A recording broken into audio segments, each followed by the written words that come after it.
یہ میرے ہاتھ میں معجم البلدان ہے. معجم البلدان کی جلد نمبر 3 ہے، صفحہ نمبر 72 ہے. امام یاقوت الحموی رحمہ اللہ فرماتے ہیں الجلیل علاقے پر بحث کرتے ہوئے، وہ کہتے ہیں الجلیل فی ساحل الشام ممتد الی قرب حمص. جلیل علاقہ ہے ساحل شام کی طرف جو کہ قریب ہے حمص کی طرف. کانا معاویہ یحبس فی موضع منہ من یظفر بہ ممن ينبذ بقتل عثمان بن عفان رضی اللہ عنہ.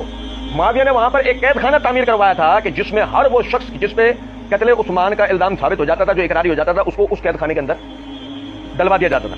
منہم محمد بن ابی حذیفہ، قریب بن ابرہا، وہناک قتل عبد الرحمن بن ادیس البلوی قتلہ بعض الاعراب لما اعترف عنده بقتل عثمان. اور وہیں پر عبد الرحمن بن ادیس البلوی کو بھی قتل کیا تھا بعض دیہاتیوں نے، کہ جب اس نے اعتراف کر لیا تھا کہ اسی نے عثمان رضی اللہ عنہ کی شہادت میں حصہ لیا ہے.